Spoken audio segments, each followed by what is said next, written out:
Toward Prosperity: The Role of Women and Men in Building a Flourishing World Civilization. A document released by the Baha'i International Community. The leaders of the world bear an unenviable burden. They must provide for the well-being of their citizenries, preferring these over themselves, rejecting outdated models that emphasize self and promote imbalances of power. They must ask and crucially begin answering the right questions. For instance, what are the elements of our economic system that make it deeply dysfunctional? Why are women largely excluded from meaningful decision-making when their participation benefits everyone? How can we stem the tide of growing inequality threatening the stability of nations? How can we invest in the well-being of rising generations, giving them every opportunity to walk a path far more meaningful and far less treacherous than the one we have tread? Women and men are equal, and always have been. This is a spiritual truth whose expression in the world has been suppressed throughout most of history, owing in part to imbalanced systems and structures that have long favored men's progress and participation over women's.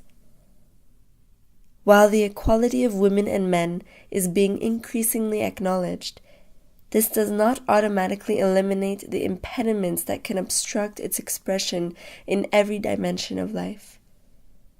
On this occasion, as member states gather to consult about the economic empowerment of women in the changing world of work, we would like to offer some comments on the nature of prosperity itself, taking for granted that it is at once the goal of economic activity and the outcome of genuine progress. Significant advances have been made in terms of educational access and the creation of environments for women to thrive alongside men. Nevertheless, far more remains to be accomplished. Systemic and structural injustice continues to suppress women's potential, plunging humanity into crisis after crisis. Until these inequalities are thoroughly uprooted from the fabric of society, humanity will remain mired in the conflict, despair, confusion, and imbalance that have come to define much of modern life. While the path towards prosperity has many obstacles, it is also paved with hope. The world civilization to which humanity aspires is one where the material and spiritual dimensions of life are in harmony, and the material aspects of civilization, such as commerce and governance, are suffused with spiritual principles such as equity and justice. Naturally, the potency and vigor of a civilization is contingent upon the strength of its component parts. In this regard, there is much to say about the qualities governing the relationships among the individuals, institutions, and other constituents that comprise society. The prevailing economic and geopolitical orders are characterized by conflict and aggression to such an extent that many have succumbed to the view that these qualities represent inescapable features of human nature. While humans are capable of violence, selfishness, cowardice, and competition, they have also repeatedly demonstrated their ability to be kind, to prefer others over themselves, to carry out acts of valor at immense personal cost, and to cooperate when competition is the norm. How much more would these noble tendencies prevail if governments allocated substantial resources to cultivating the higher nature of their citizens, focusing vigorous learning processes around how the latent spiritual and moral powers of their inhabitants can be developed and released? What is more, the dynamics that have come to define relationships of power must be reimagined in the light of a genuine understanding of the oneness of humanity in order for all people to have an opportunity to lead meaningful lives. Understandably, changes of this magnitude will be hard-won, requiring vision and sacrifice, and the long-term commitment of the leaders and citizens of the world. A flourishing world civilization will draw on the participation of all people, whose skills and talents should be harmonized with the needs of the greater good. This will increasingly become possible as all children are given access to a quality education that helps them develop their intellectual and moral capabilities. Moreover, as women are the first educators of rising generations, their educational opportunity should be given emphasis in all communities. The caring, conciliatory qualities that women can bring to the workforce, indeed to every sphere of life, have long been undervalued, and humanity has subsequently suffered. Can we foresee the fruits that will grow when true partnerships between men and women emerge in all dimensions of life? Humanity can be likened to a bird with two wings, the male and the female, that has struggled to take flight because the female wing has been suppressed for so long. Who can fully envision the great heights to which humanity will soar when both wings are coordinated and strong? The period of youth is one of immense significance in the life of any human being. This time of life represents a period with special possibilities.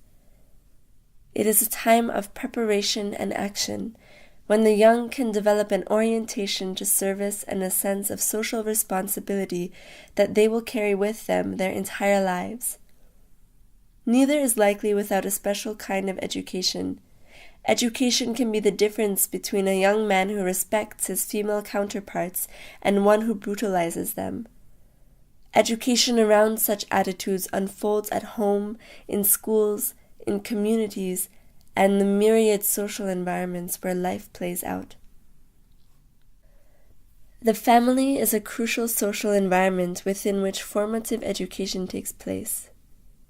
In this regard, there is much to be learned about organizing societies in a way that does not exclude women from meaningful participation in work should they decide to dedicate a focused period of their lives to the rearing of children. Conversely, it is important to recognize the significant role of fathers in their families' lives. Their ability for substantial engagement in this arena deserves special consideration. The discipline that governs our relationships with the world is largely formed within the family. The tendencies to be unjust or just, to act violently or with kindness, to be dishonest or trustworthy, are usually developed at home.